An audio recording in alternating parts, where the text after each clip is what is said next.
And now stay tuned for X-1 on NBC. Countdown for blast-off.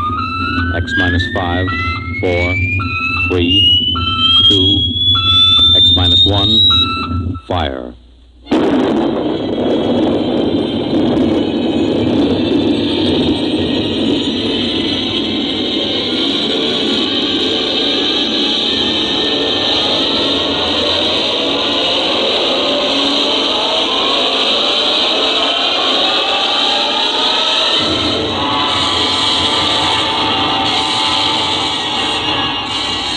From the far horizons of the unknown come transcribed tales of new dimensions in time and space. These are stories of the future, adventures in which you'll live in a million, could be years, on 1,000 maybe worlds. The National Broadcasting Company, in cooperation with Galaxy Science Fiction Magazine, presents X-1.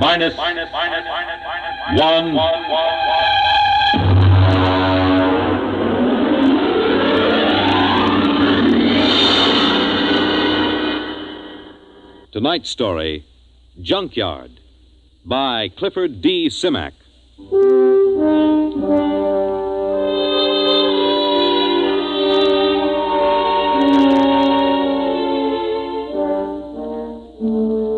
funny thing about the whole thing was the fact that we had never intended to land on Planet 9. We circled it and decided it was strictly a low-grade affair. It wouldn't amount to anything for 1 billion years or so. As commander of a galactic survey team, I couldn't waste my time on it. Then my exec saw this junkyard through the telescope. We landed, took a look at a load of alien machine parts discarded by some other spaceship, and then prepared to take off for Earth. It had all been a waste of time. Engine room, MacIver. This is Commander Warren. All secure? Yes, sir. Very well. Countdown for blastoff. Engine room ready, sir. X-5, -4, -3, -2, -1. Fire.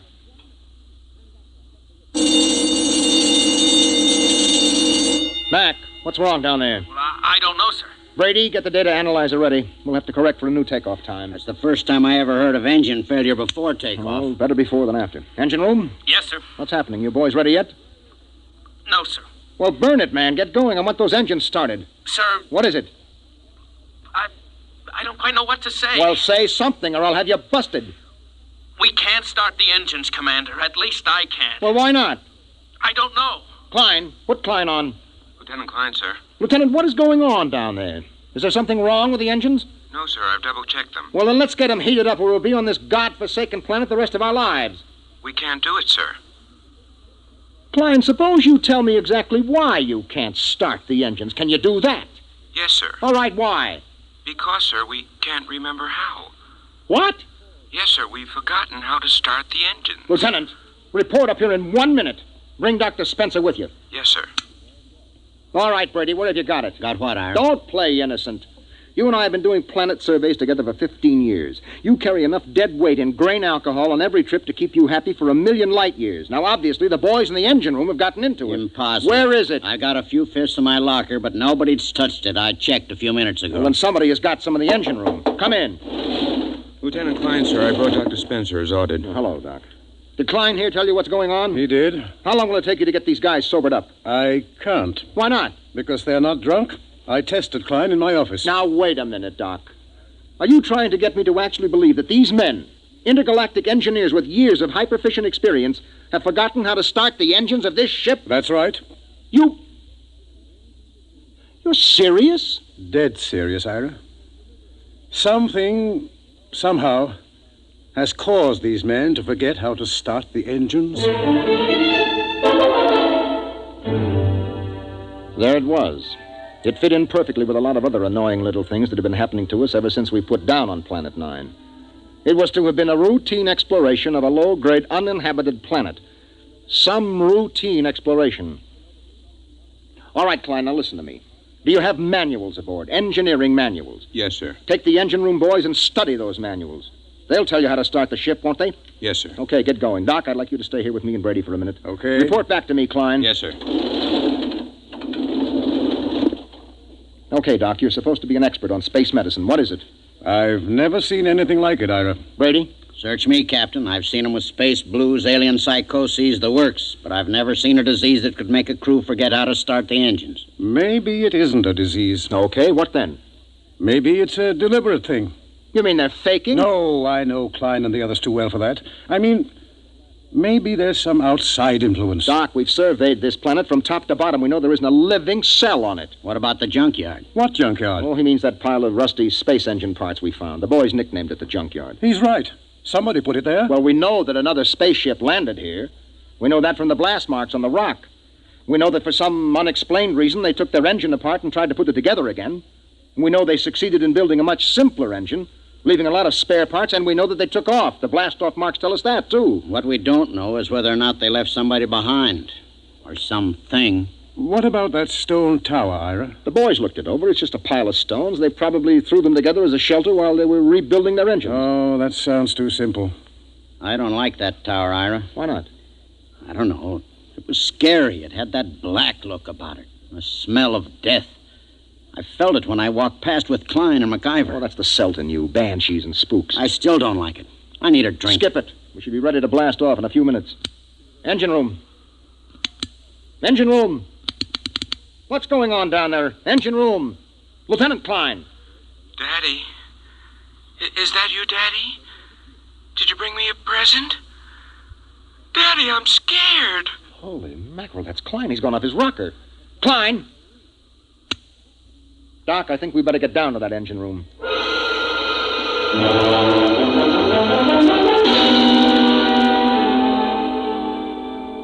When Doc examined Klein, he found him to have the mind and memory of a 6-year-old.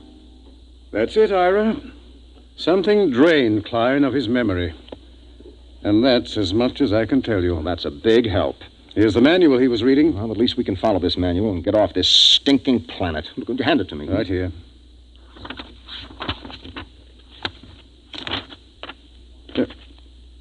Anything wrong, Ira? Is it all there? It's all here, Doc. This is the engine manual that tells all about the engines. How they operate, how to locate trouble, how to fix them, how to start them. Well, what is it then? You're sweating like a pig. All of a sudden, I can't remember the symbols. Doc, I've forgotten how to read.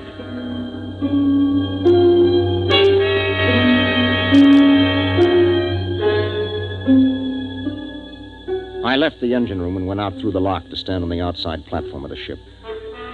I looked over the junkyard where the metal of the rusted engine parts gleamed. There was a riddle there. A riddle we hadn't been able to figure out. Why had an alien spaceship landed here, ripped out its engines, and then put together a simple, less efficient engine and taken off again? And they had worked in an awful hurry, judging by the mess they'd left. Why? Why? Mind if I join you, Ira? No, help yourself, Doc. How's Klein? We've made him some toys. He's playing with them. I've assigned Mac to see that he doesn't hurt himself. Doc. Yes?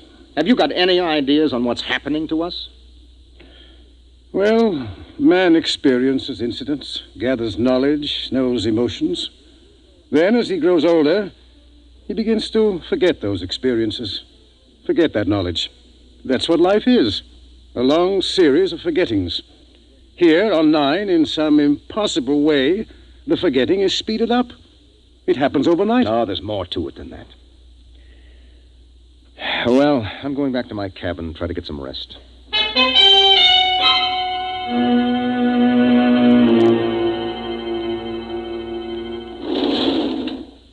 That you, Ira? That's me, Batters. What gives? We're in a jam. There's been planets I wouldn't mind being marooned on, you know. But this ain't one of them. There's something here, Ira. I can feel it. Yes, I can feel it myself. Maybe we should have looked around more. Klein looked around. Klein was the one found that tower. Bertie, that's right. He did. He said he didn't like it. He said it scared him. In the morning, Bad Ears, we'll go and see that tower.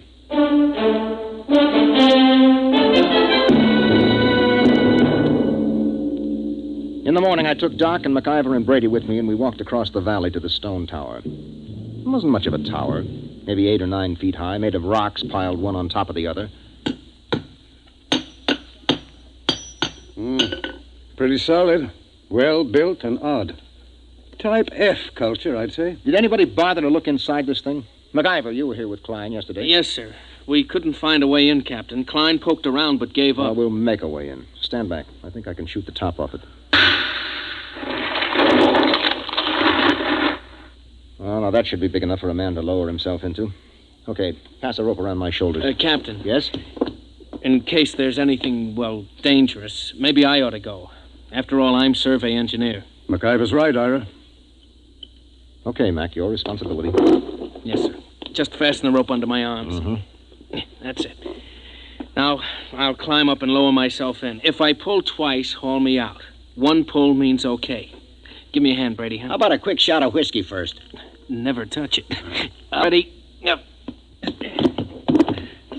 Can you see inside? Black as a tomb. I'm going to lower myself. Pay out a little rope. Well, it's been lovely. Here we go.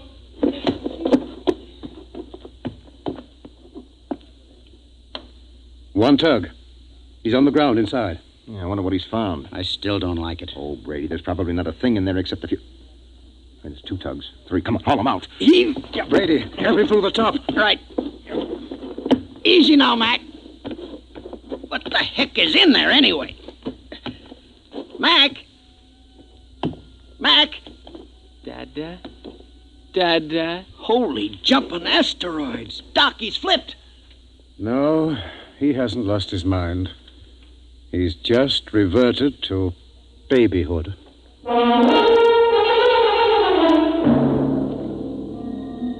We stood there at the foot of the tower, stunned. MacIver sat on the ground, happy as a clam, playing with his fingers and talking happy little nonsense syllables. Doc, take a look at him. Make sure that he's okay physically. Check. If it's fright, his pulse will be way up. Mac, let me have your hand. That's a good fellow. Now. Good heavens. What is it? I've forgotten what the normal pulse rate is. Pulse. Pulse? Doc, let's get out of here. Brady, pick up MacIver and bring him back to the ship. Come on, let's get away from this tower.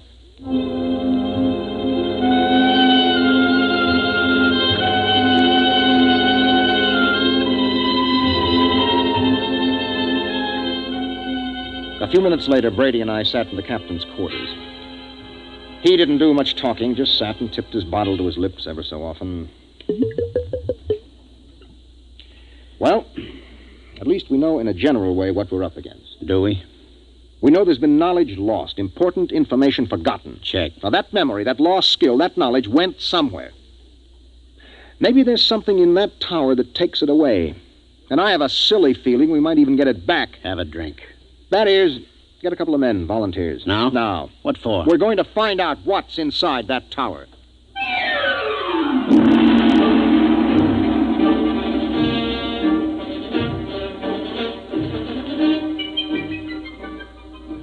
We lowered a rotating infrared movie camera into the tower, took some pictures, and went back to the ship for a look. There was something in there, all right. Now, as far as we can determine, this thing we photographed is shaped like a watermelon standing on end.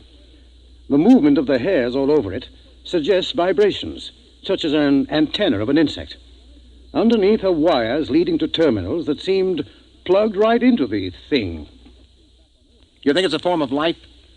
My guess is a combination of living organism and machine. After all, man and machines work together. The difference is that man retains his individual identity. Well, since it doesn't locomote, somebody or something must have put it there. Exactly. It looks like some kind of communication organism. If it is, it's a communication machine that is built to take in information rather than pass it along. Doc, do you really think that egg in there has been stealing our memory? Why not? Well, because it's too wild, that's why not. It's no wilder than a lot of other things we found. Say that egg is a device for gathering knowledge. But there's no knowledge here to gather. I mean, how often does a ship land on an out-of-the-way melon like this? Wait a minute, Brady. Who says that knowledge has to be collected here? What? I said, why do we assume that knowledge has to be collected right here on Planet 9? We forget things back on Earth, don't we? Good Lord. Suppose you were some race setting out fish traps for knowledge, and you had plenty of time to gather it. Where would you put your traps? On a planet swarming with intelligent beings where the traps would be found and destroyed or their secrets snatched away? Or would you put them out on some second-rate world where nobody would ever bother them? Good heavens, I'd pick a spot just like this. Let me fill in this picture, Doc. I think that some unknown race is bent on trapping knowledge throughout the galaxy. Ira, if what you say is true, if it is, then every time someone on Earth forgets something, it's because one of these eggs has drained it out of him. Well? It's too fantastic. Have you got a better guess? No. Well, the question is, what do we do next? If anybody gets near that egg, he winds up like some puling little baby. You were pretty near it that first day. Did you forget anything? Well, how should I know? I was too pleasantly lit up on grain spirits to know the difference. Well, the question is still, what now? I'm going outside to think. Ira. Yes? There is one thing to keep in mind. What is that, Doc? If those are memory traps, then there must be a way for somebody to empty them. And if we're ever going to get away from here, what's gone in has got to come out.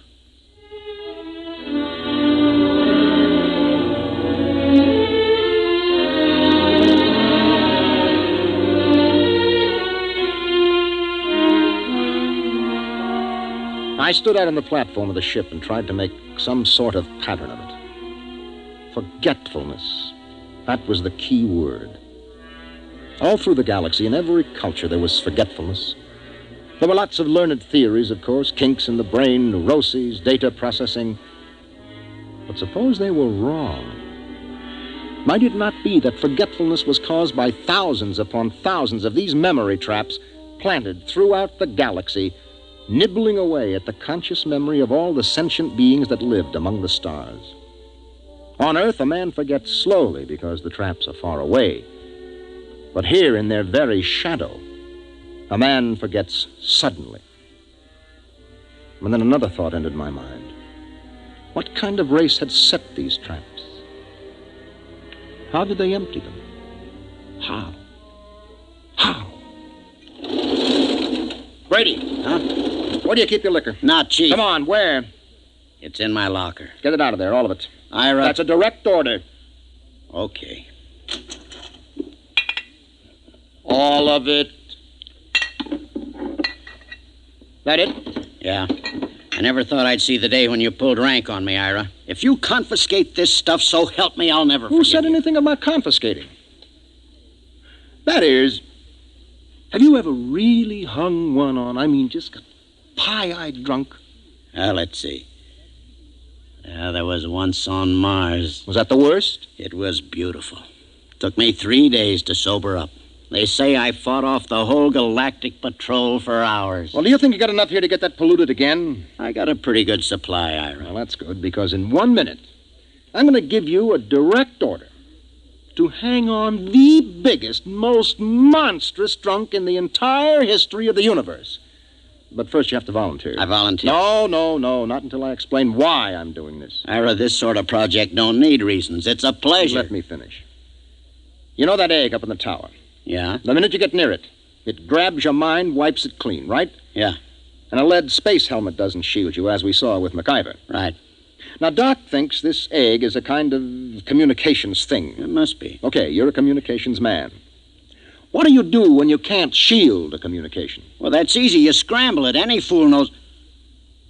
Holy mackerel. Exactly. Are you still game? You think it'll work? I don't know. I think it might. Well, suppose it doesn't. You'd be a babbling infant like Klein and MacIver. If we don't stop that thing, it'll happen anyway. Unless we can remember how to start the engines. Okay, Ira. I'll do it. When do I start? Right now.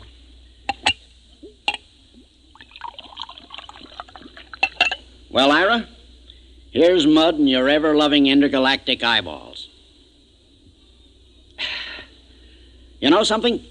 I'm beginning to like this mission already.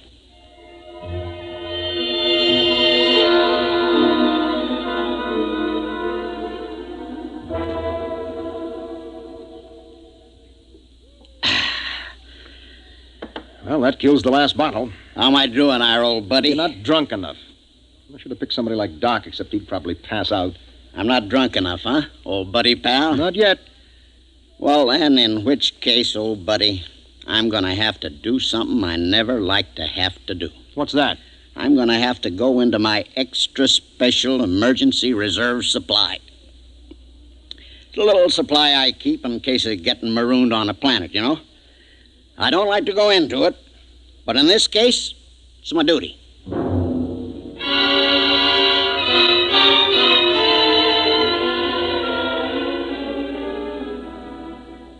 I'm a rambling wreck from Georgia Tech and a heck of an engineer. A rambling wreck from Georgia Tech and a heck of an engineer.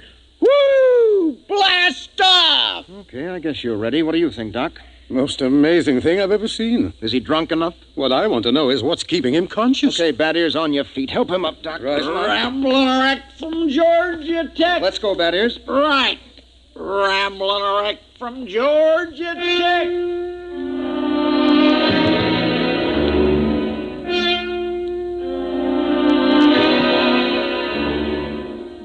Somehow we pushed, hauled, and stumbled Bad Ears Brady out of the ship and up the rocks to the egg tower. We erected a tripod over the hole with a block and tackle, passed a rope around Brady's chest, and hauled him over the entrance to the tower. There he swung like some overstuffed pig, singing raucously under the eerie moonlight. Rambling wreck from Georgia Tech. Well, what do you say, Ira? We got the earphones on him so they can't slip off. They're on. Well, I guess we're ready to lower him. Ira. Yep. You sure? It's a man's life. I'm not sure, Doc. But as commander of this expedition, I sometimes have to risk the lives of my men. Okay, Ira. Lower away before I start to get sober. Lower away. Blast off. Fire one. Fire two. Bon voyage, Ira. Good luck, Brady. Good luck. He's at the bottom, Ira. Bad Ears, can you hear me? Get your hands out of my hair. Something's got his hands in my hair, Ira. Oh, the thing must be picking at his brain. Brady, listen to me. Do you see the egg? See it, it's my buddy, Ira. My little old egghead buddy. You and me's buddies, egghead, right? Have a drink. Oh, good Lord, he's got a bottle with him. He's pouring it on the egg. Brady, listen to me. The wires. Wires? The lead wires you took in with you. Yeah. Pull out the studs on the egg and hook your wires to it. You got that? Just a minute. Me and Egghead's gotta have a drink. Oh, good heavens. It's no use, Ira. He's too drunk to know what he's doing. I'll try again. Brady, listen. Your friend, the egg, can't hear you, see? He can't have a drink until you hook your wires into him. You got that? Sure, that's an awful thing. That's dreadful. Okay. What's he doing? Doc, you getting any impulses? Not a thing. Maybe we better haul him out. If he starts to sober up... Maybe we'd better. Okay, 1, 2... Wait a minute, wait. What? I'm getting something, Ira. Well, this is fantastic. Oh, I'm getting something. All right, haul him out, quick. Right. Come on. Rambling wreck from Georgia Tech. Rambling... Brady, are you all right? Doc, help me. Take a look at him. Is he okay? Yes, he's okay. Just passed out. Let's get him back to the ship. Right. You know what, Ira? What? Tomorrow about 9 a.m., we're going to be in on the most colossal hangover in the history of mornings after.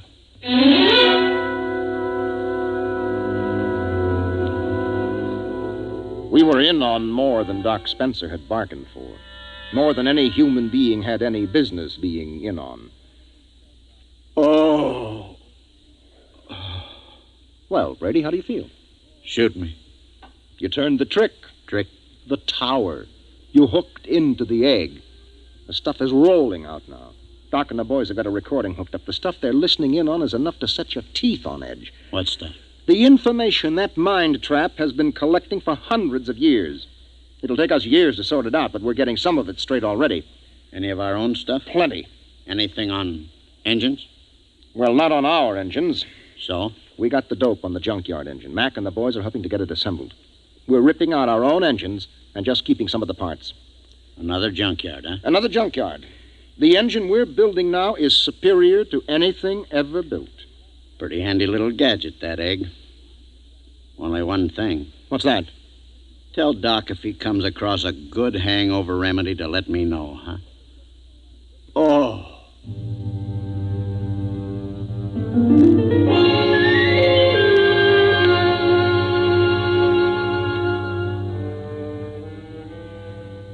It took us about 6 days to assemble new engines using some of our parts and some of the advanced designs from the junkyard.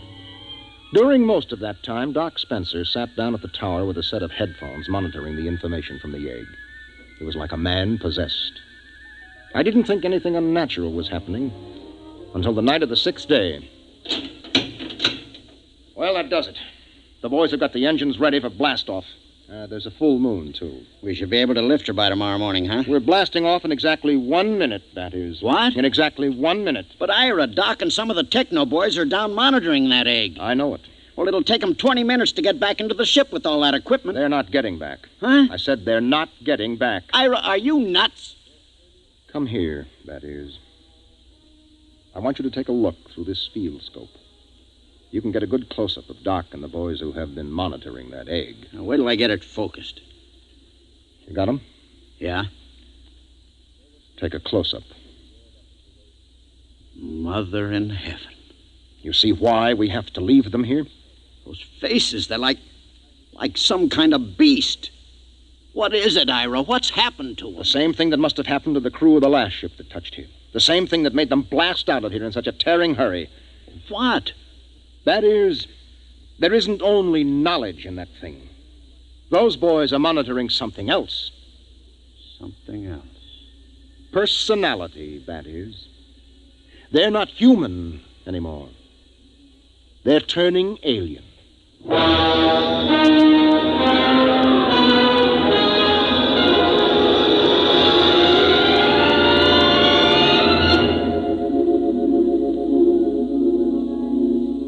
They were still there when the ship roared up away from Planet 9 and pointed her silver nose toward Earth. We could see them in the scopes. A group of tiny figures crouched over the recording equipment, their earphones plugged into the egg. They didn't even look up when we blasted off. They were no longer human now. They were something else. Something 1,000,000 light years old and of another world.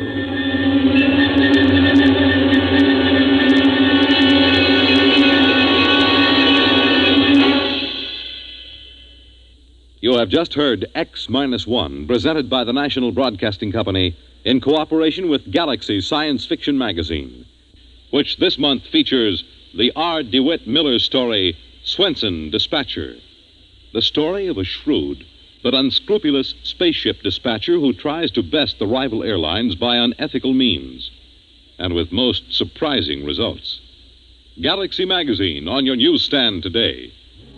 Tonight, by transcription, X-1 has brought you Junkyard, a story from the pages of Galaxy written by Clifford D. Simak and adapted for radio by George Lefferts. Featured in the cast were John Larkin, Bob Hastings, Mercer McLeod, Stan Early, and Jack Orison. Your announcer, Fred Collins. X-1 was directed by Daniel Sutter and is an NBC Radio Network production.